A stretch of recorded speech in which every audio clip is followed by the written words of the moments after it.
नमस्कार दोस्तों, मैं शुभम गुप्ता आपके लिए फिर से ले आया हूँ हमारी सीरीज़ का डे 14। ये हमारी सेकंड लास्ट क्लास है। इसके बाद जो 15 आएगी क्लास, उसमें आपकी पॉलिटी जो है पूरी तरीके से जो है वो कंप्लीट हो जाएगी।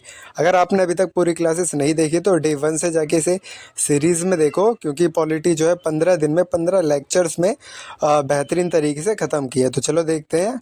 आर्टिकल 328 राज्य विधानमंडल की चुनाव संबंधी शक्तियाँ। 329 में चुनाव से संबंधित विवाद न्यायालय में नहीं ले जाए जा सकते। 330 क्या है, अनुसूचित जाति और जनजाति के लिए लोकसभा में आरक्षण। और 31 है एंग्लो इंडियन समुदाय के लिए प्रतिनिधित्व। आर्टिकल 332 है राज्यों की विधानसभा में आरक्षण। और 33 जो है एंग्लो इंडियन के लिए राज्य विधानमंडल में प्रतिनिधित्व। 34 में है आरक्षण की अवधि 10 वर्ष तक, बाद में बढ़ाई भी जा सकती है। अनुसूचित जाति व जनजाति के दावे 35 में। 36 में है आपको एंग्लो इंडियन के लिए अवसर, मतलब कि अपॉर्चुनिटीज़। 37 है आपका एंग्लो इंडियन शैक्षिक संस्थानों का अनुदान। 38 में आपका अनुसूचित जाति आयोग, आर्टिकल 338A और 338V। 339 में आपका जनजातीय क्षेत्रों के प्रशासन के पर जो है वो केंद्र का नियंत्रण होगा। 40 में आपका पिछड़े वर्ग की स्थिति की जांच, मतलब जो पिछड़े वर्ग हैं। 341 में आपका अनुसूचित व्यक्तियों की सूची। 42 में आपका अनुसूचित जनजातियों की सूची, 342B में भी है।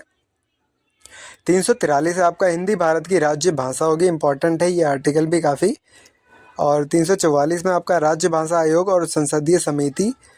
और 345 है आपका राज्य अपनी राज्य भाषा चुन सकता है, मतलब कि जो स्टेट है वो अपने आप से जो है वो स्टेट की लैंग्वेज को चुन सकता है। 1 से 14 तक अगर आपने लैंग्वेज जो है मतलब कि लेक्चर नहीं देखे, उन्हें जाके देखना, क्योंकि वहाँ से मैं आर्टिकल 1 से लेकर आर्टिकल 395 तक 15 लेक्चर्स में ये पॉलिटी पूरी तरीके से ख़त्म हो जाएगी। 346 देखो, अंतर्राज्यीय संचार के लिए राज्य भाषा। 47 में आपका किसी भाषा को राज्य की भाषा घोषित करने की शक्ति। 348 में आपका उच्चतम न्यायालय और उच्च न्यायालयों में अंग्रेजी का प्रयोग। 349 में आपका राजभाषा में परिवर्तन पर प्रतिनिधित्व। 350 में आपका भाषाई अल्पसंख्यकों के अधिकार। 351 में आपका संघ की भाषा को बढ़ावा देना। 352 है आपका जो है वो आपातकाल, बाहरी खतरे के कारण जो आपातकाल आता है उसके बारे में 352 में है। 353 में आपका राष्ट्रपति की कार्यपालिका शक्ति आपातकाल में, मतलब कि जब आपातकाल लगेगा उस समय राष्ट्रपति की शक्ति वो होगी। 354 देख लो आपका, मतलब कि 354 आर्टिकल में क्या है कि संघ का बजट और वित्तीय प्रबंधन आपातकाल में, ये भी है, ठीक है। 355 आपका राज्यों की रक्षा और संघ का कर्तव्य। 356 आपका आपातकाल राज्यों में संवैधानिक संकट। 357 आपका आपातकाल के दौरान विधायी कार्य। और 358 जो आज का लास्ट आर्टिकल है, मूल अधिकारों का निलंबन।